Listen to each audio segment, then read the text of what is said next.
Hola, buenos días. Qué gusto encontrarnos de nuevo en este amanecer, iniciando una nueva jornada.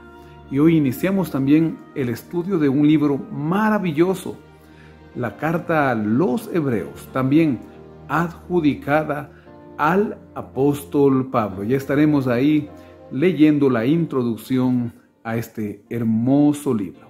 Recuerde compartir el enlace de este video, déjenos ahí también su me gusta y le invito para que iniciemos juntos orando. Mi buen Dios y Padre, gracias Señor por la vida, por tus cuidados, por tu misericordia. Estoy junto a mis amigos iniciando este estudio. Queremos Señor aprender más de nuestro Salvador Jesucristo. Queremos Padre aprender del plan de salvación que tú trazaste para cada uno de nosotros.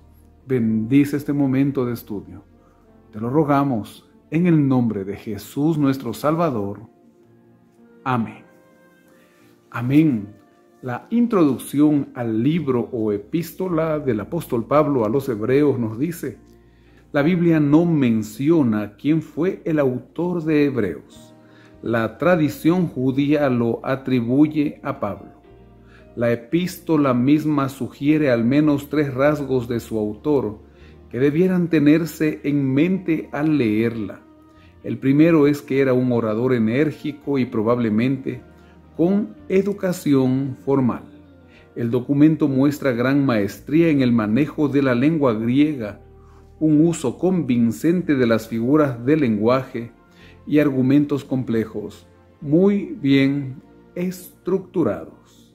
Hebreos tampoco dice a quién fue escrita, pero sí explica que los lectores habían aceptado a Jesús en el pasado y permaneciendo leales a Él en medio de la persecución.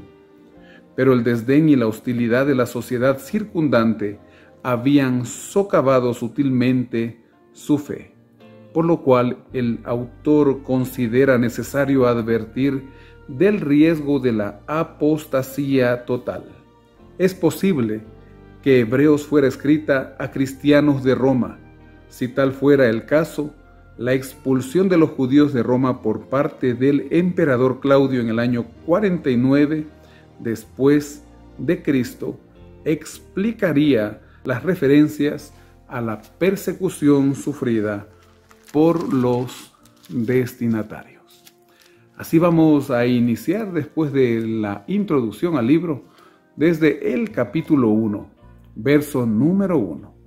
Dios, habiendo hablado muchas veces y de muchas maneras en otro tiempo a los padres por los profetas, en estos últimos días nos ha hablado por el Hijo, a quien constituyó heredero de todo y por quien asimismo hizo el universo, Él que es el resplandor de su gloria, la imagen misma de su sustancia y quien sustenta todas las cosas con la palabra de su poder, habiendo efectuado la purificación de nuestros pecados por medio de sí mismo, se sentó a la diestra de la majestad en las alturas, hecho tanto superior a los ángeles, cuanto que heredó más excelente nombre que ellos.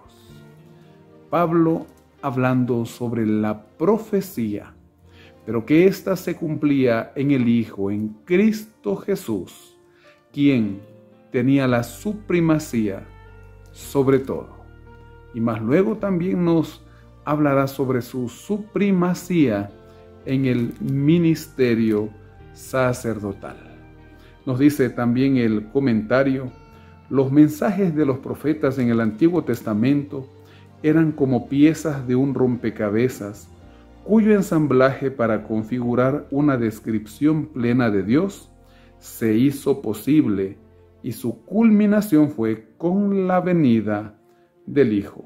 Los profetas revelaron que Dios actuaría en forma decisiva para salvar a su pueblo mediante su Hijo.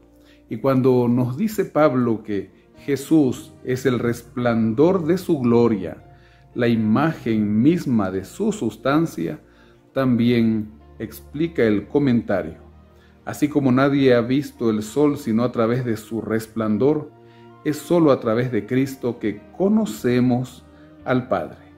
Los términos del original se refieren a una representación exacta, como la impresión que deja un sello en un objeto, de la excelencia o ser íntimo de una persona.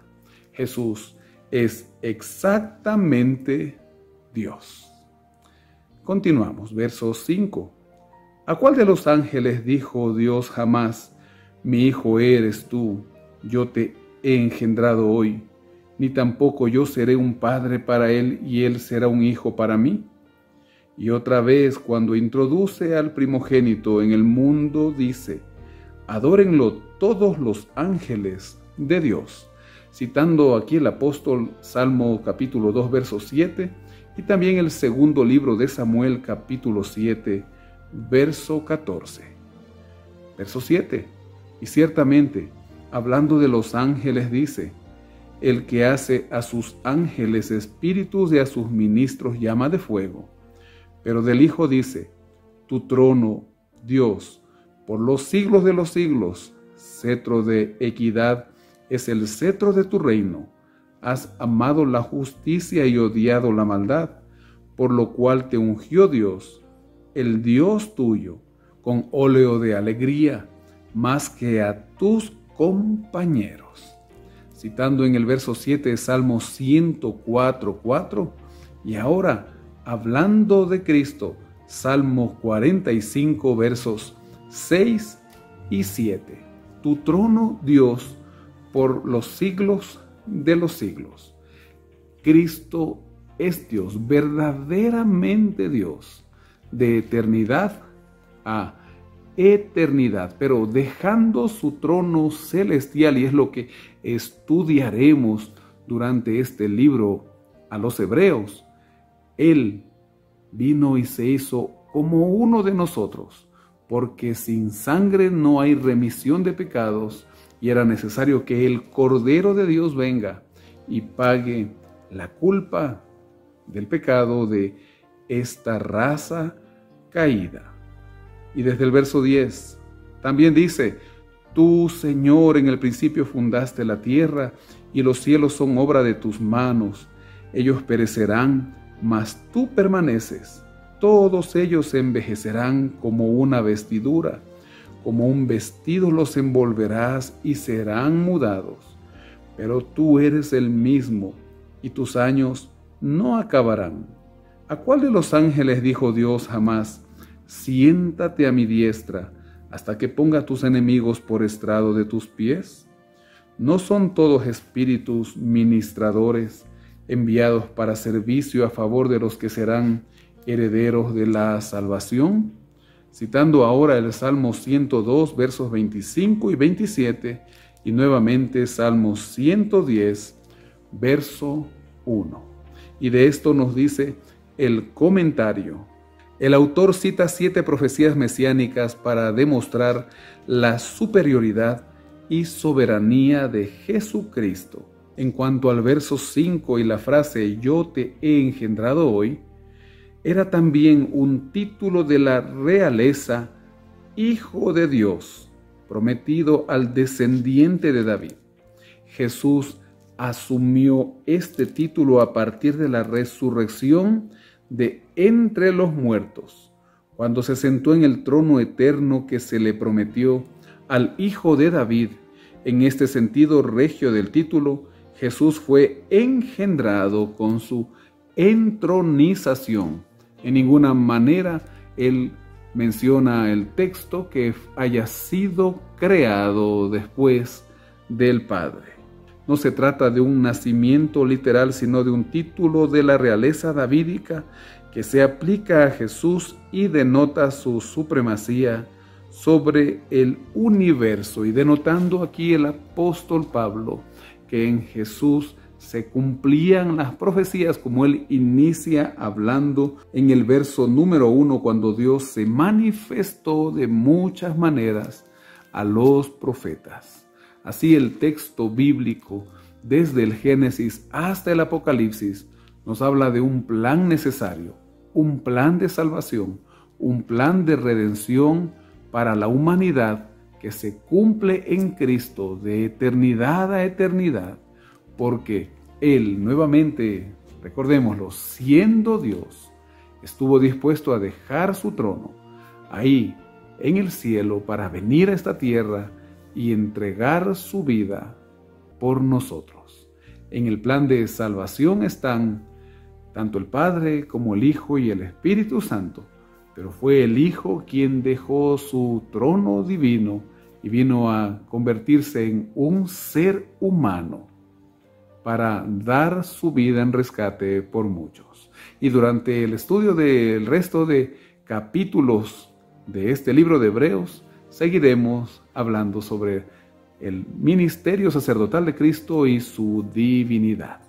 Que el Señor nos bendiga y que podamos durante este día meditar en ese Dios Redentor y Salvador. Oh Padre, gracias por tu misericordia, por la vida, por tus cuidados. Gracias por Jesucristo nuestro Salvador. Que hoy caminemos junto a Él, que nuestros hijos, Señor, puedan caminar con Cristo. Reflejemos su carácter de amor. Y Señor, que amemos su venida, que muy pronto Él volverá y nos llevará a morar por la eternidad en las mansiones celestiales. Ponemos este día en tus manos de amor. En el nombre de nuestro Señor y Salvador Jesucristo oramos. Amén. Amén. Que el Señor le bendiga y guarde y tenga una feliz y bendecida jornada.